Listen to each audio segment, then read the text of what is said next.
Hey y'all. What was I about to say? Oh yeah. Hey y'all. Happy 22 years of Primal. Man, I'm just so happy that this game came out for the PlayStation 2. It's probably like one of my favorite underrated gems that came out for it.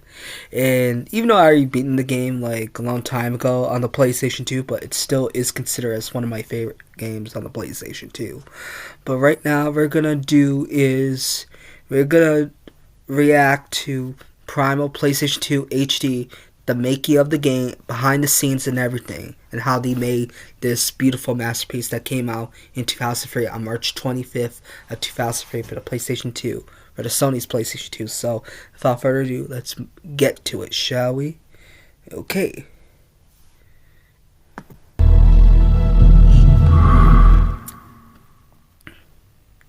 I'm not gonna lie though, I didn't know because, when I first played the game, I didn't know that, because look, okay, this is me. This is my fault. When I first played this game for the first time, I was like, am I supposed to collect shit in this game or whatever?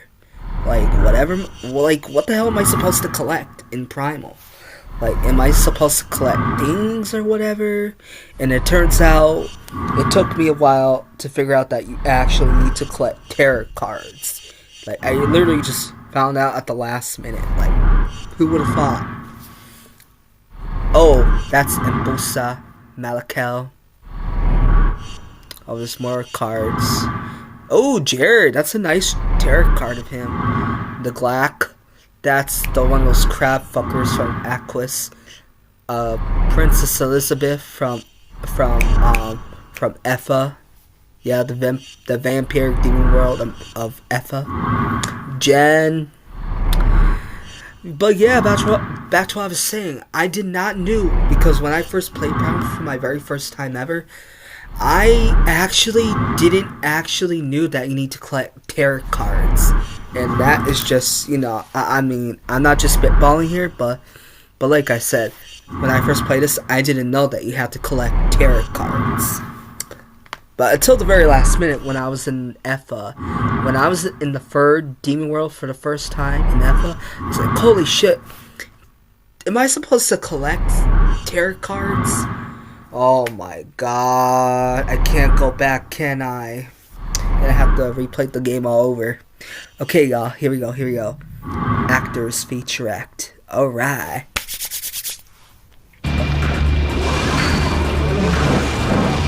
Breathing the life into the characters. Alright.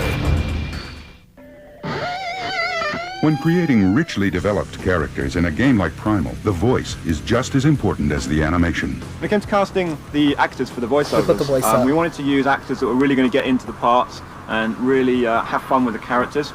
They're the kind of people that are really going to bring that character to life. Well, no. The poor undying Adaro who's attacking must have been dead for days. Well, if he does that to him, just think what he'd be like with us. With Jen, we needed someone that was going to be able to give us a real warmth to her character, but also be able to really get into the demon side of Jen and really let go and, really sound quite fierce. And Really did? Beat the crap out of him? I think the reason that they wanted me is because I played a character called Callisto on Xena, Princess Warrior. So I knew at that point when they liked that show that this was going to be based on a strong woman and there was going to be fighting involved.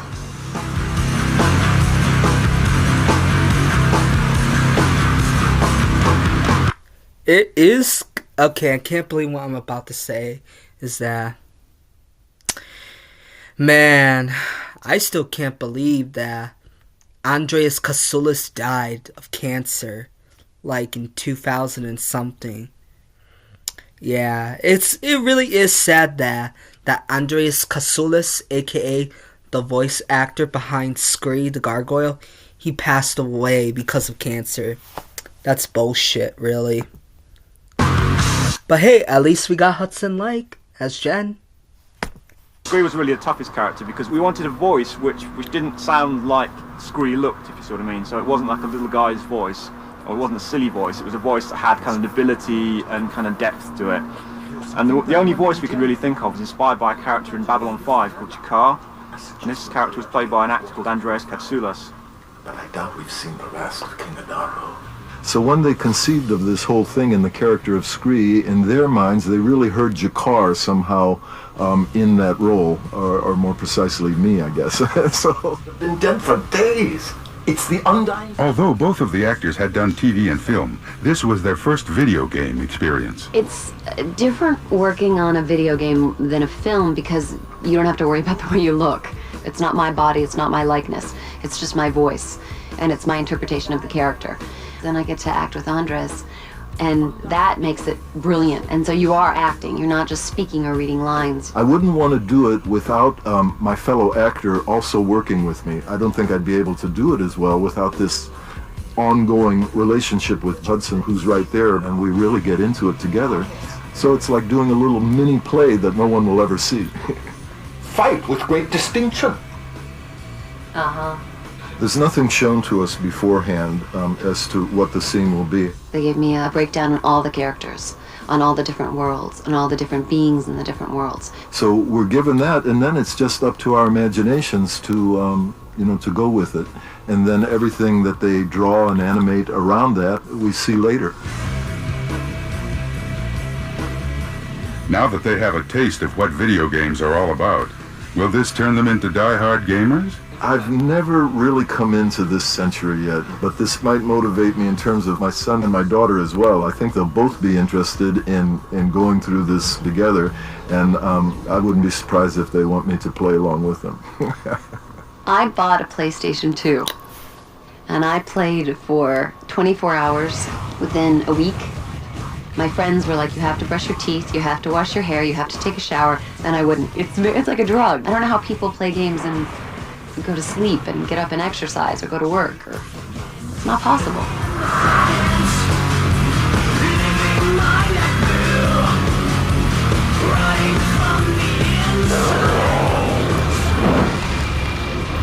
Primal. Alright. That was badass, no lie. Ooh, the making of the game.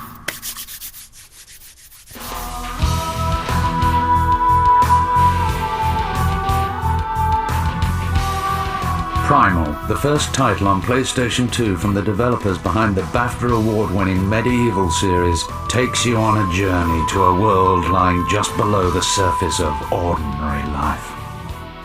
Primal is the story of one girl's adventures through a fantasy world. She's a girl from the modern world, as we understand it, and she's brought into a series of demon realms by a character called Scree, who's been sent as a guardian and an advisor to take her through these series of adventures. During which she learns about herself, her background, who she really is, the powers that she has in her. I believe that you are Arella's chosen. And during the game you get to develop these powers, you learn about the characters and the environments in the world, and you get to see that behind the world that we know is a struggle, it's a constant struggle between the forces of order and chaos for the control of all our lives. Jen is the character chosen to save the four realms. This, however, is no mean feat, and to succeed she will have to battle evil, overcome terrifying obstacles, and solve deadly puzzles. Most of our puzzles are very kind of environmental puzzles, so although we've got doors and keys and kind of more traditional puzzles, we've tried to kind of stay away from that as much as we can. Probably a puzzle that springs to mind is at the start of the first realm you play. Jen hasn't got any weapons at that point, she can't fight, she's not got a knife yet. And then you come across a cave that's got lots of nasty beasts inside that she's not going to go in there because she's going to get eaten. You hear those growls, Scree? It sounds like Maokai. They're primitive, territorial beasts. Huge teeth, fearsome claws, fond of the dark. Scree, being made of stone, isn't particularly tasty looking to these creatures, so he can go through there. And because they're kind of quite beast, kind of wolf-like kind of creatures, they're actually scared of fire. So he goes off, finds a torch, and then brings it into the cave, and then he can keep all those animals at bay so Jen can go through unharmed. With four vast realms to negotiate, Jen comes face to face with a number of demon races, each with very different customs, Abinagdi, environments, and dangers. There are four very distinct different demon worlds that we have in Primal. We wanted to make them as different from one another as we could. We have a world called Solum, which is a world that's always nighttime here, and we have a race called the Ferai who live here, who are kind of rugged hunters.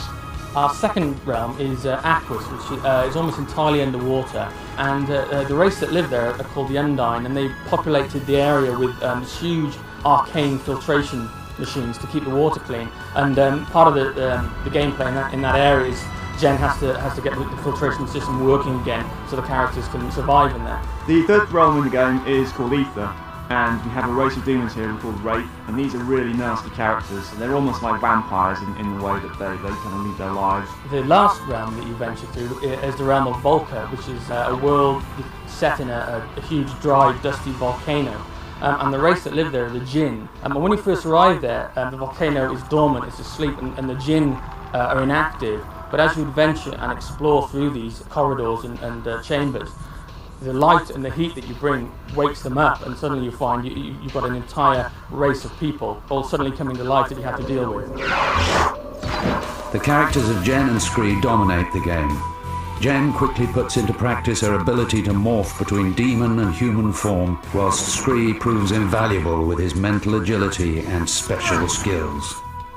Jen and Scree both got very different abilities. Jen's abilities are all based around her demon form, so with each demon form she gets a different weapon, and all her abilities are kind of very focused towards combat and that side of things. We've got about, I think it's about 20 attacks for each of the different demon forms that she's got, so it's quite a lot of moves. And then it's kind of a free-form system, so you can keep hitting strong, you're going to do lots of strong attacks.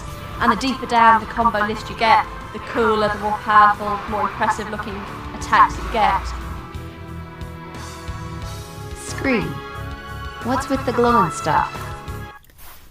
I'm gonna tell you guys right now. I'm just gonna tell y'all right now. My favorite demonic demon realm in the game of Primal is Aquis. I don't care what people say. Aquis is my favorite. Aquis is my favorite demon realm in Primal, in the game of Primal for the PlayStation 2. And what made Aquis so special, besides from Solum, with Jared and the Ferai shaman and Jared's dad, is that it's not cold, it's not too cold, it's in the summertime, and plus you're surrounded by water filled with aquatic creatures, you know what I'm saying? And I just love Aquis. Even though I got stuck in the level and I couldn't find the damn lever just to help Queen Aino get unstuck on top of the surface while she was dying without any water going into her gills. But, yeah. It happens when I'm close to stone figures resonating with Ferai energy. It means I can temporarily transfer my soul into any statue formed from this material. Scree doesn't fight at all, so his side of things is much more kind of based on the exploration of puzzles. So he can climb walls, he can jump, he can lift heavy objects. It's very much based around his kind of strength. Any music featured within Primal had to reflect the intensity and pace of the game. The Prague Philharmonic Orchestra added their interpretation to the adventure. The cutscenes which we're recording with the orchestra at the moment, there were 2.5 hours worth of them. And unlike seeing it as 2.5 hour film, it's more like 5 Bob and Bart, because you're associated with very different sound, instrumentation, themes, everything for each individual level, as well as trying to create a kind of cohesive whole so that each level does sound like it has some related components. With the kind of originality so rarely glimpsed on a games console, Primal is not only a feast for the senses, but also compulsive to play. The battles faced and worlds encountered make this a dark, compelling classic.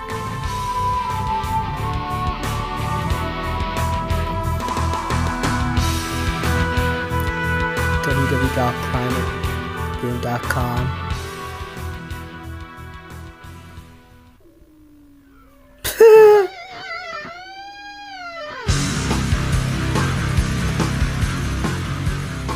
That's a little funny animation right there. That was really funny. 16-volt interview.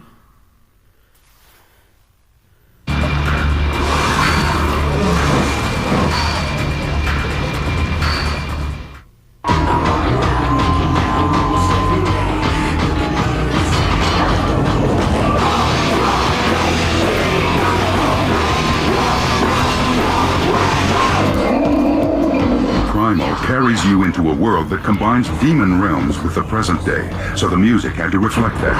Game director Chris Sorrell dug deep into his personal CD collection. The music is by a band called 16 Volt, and it's a band that I had some CDs of, and one night I was just listening to them and thinking about the music that we wanted for the game and thinking, this works, this is the kind of stuff we want. Chris from Cambridge just wrote me an email. I guess he's been a fan of the band for a long time, and just asked me if I'd be interested to do some music for this game, Primal. Of course I was instantly interested, and it just sort of like blossomed really quickly from there. Once we knew we were going to work with 16 Volt to provide the combat music, it also gave us an answer to another question we had, which was what would Lewis's band sound like at the start of the game? Over the past 11 years, 16 Volt have recorded 3 albums and toured countless miles from their home base in Los Angeles. 2, 2, 1. We basically like to call ourselves an electronic punk band. We try to bring the rawness of punk rock and mix it with electronics. Maybe you can explain, why does guitar players always gotta with their stuff all day? Sound check. Not only did 16 Volt contribute tunes from their albums, but they also wrote songs specifically for the game. It's a mix. We used some stuff off our last record. I think they used 6 songs off the last record, and I think 3 new songs that we have. I think we're doing Suffering You is in there.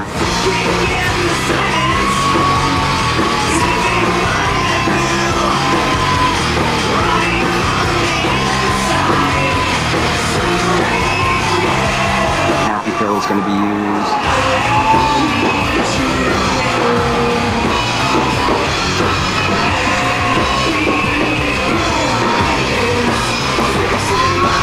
And they chopped up a lot of stuff and used it in little intros and things like that, which was really cool. Because when we saw it at E3, we were like, oh yeah, that song is from, that bit was from this song, and it was really cool. Here we go.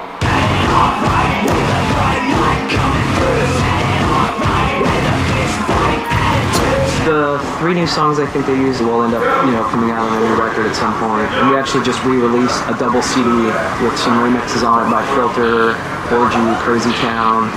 It's a pretty cool CD, and it has some demo versions of stuff we've been working on. The first time the band got to see the game with their music was at this year's E3 show. Yeah, we all went down to E3 together and checked it out, hung out with the designers, and those guys are all really cool, and got to play the game for a little while, and they actually came back to our place and brought the game and played it pretty much the rest of the night. It's a great game. Oh, it was rad, man. It was just to see it and see the songs interpreted in a different way. Because when Eric comes up with a vocal line or an idea, I get an idea in my head of what it's about, but then to see it fit in the video game, it worked perfectly. The trailer that they were using, they were even incorporating some of Eric's lyrics into the whole story line of the game. There's a part where he says, I'm in love with a devil. And she's in love with the devil. So his lyrics not only work, but the music itself is hard and driving. And so it kind of feeds the fight scenes.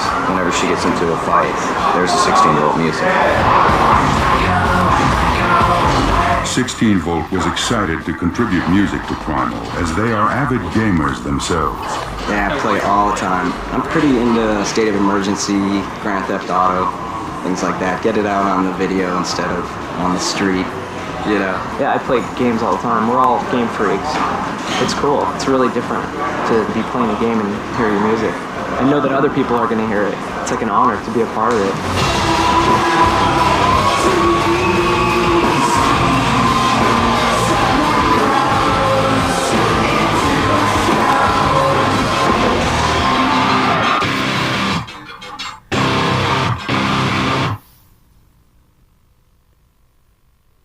Studio Cambridge.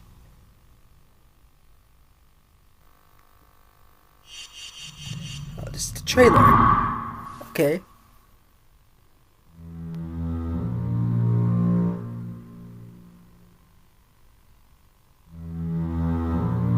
Studio Cambridge production. Oh my god. Oh my god, I'm dead. You have left the physical mortal world and now stand in the nexus, the convergence point for energies drawn from the 4 realms of oblivion. Time stands still in 4 realms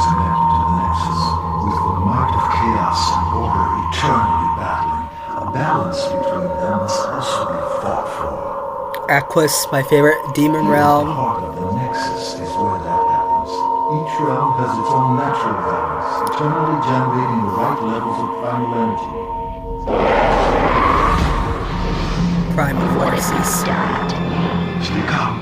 You are in control of this. You may change form when you desire. There's nothing to be afraid of. Your humanity is not lost. In the world of demons. God.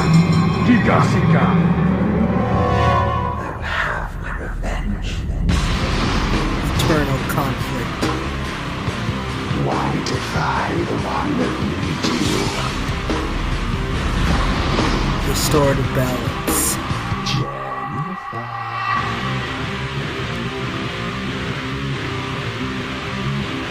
They can smell fear, you know.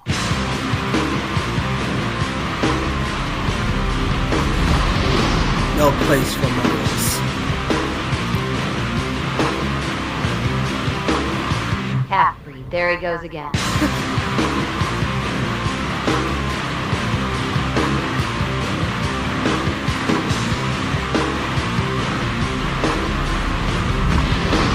Face your inner demons. You're being watched.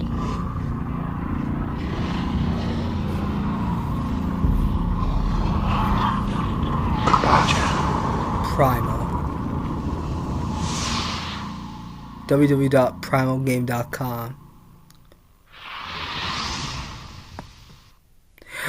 Well, guys, I hope you guys, well, I hope you guys love my reaction to behind the scenes of Primal. And I'm gonna give a shout out right now to one of my special subscribers who's been following my Primal content since day one, and that is Valid in Dreams. This shout out goes out to Valid in Dreams. Valid in Dreams. If you're watching this reaction of mine, me reacting to Primal behind the scenes, if you're watching this right now,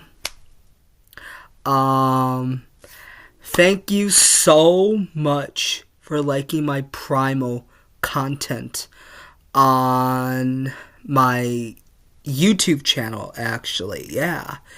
Thank you so much, Valid in Dreams, for liking my Primal content so much. And I very much appreciate it. And I really do. And I'm not just saying that. And, yeah, thank you so much, Valid in Dreams. You know, you've been a good friend to me, you know, and I love your content. I love your content too, you know what I'm saying? I love your content, and I like that you show appreciation to the game as much as I do. I really do, Valid in Dreams.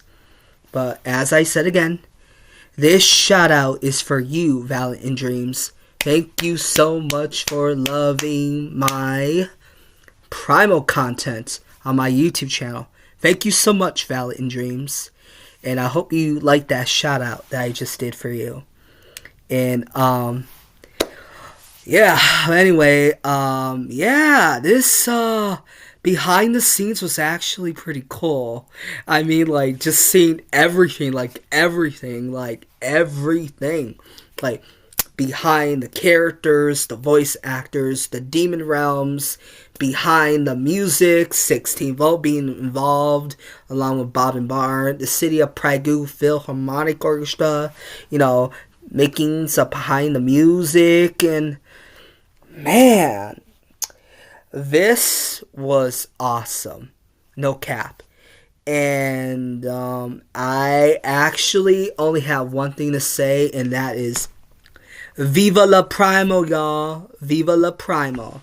And that includes you too, Valid in Dreams. I really hope you like my reaction.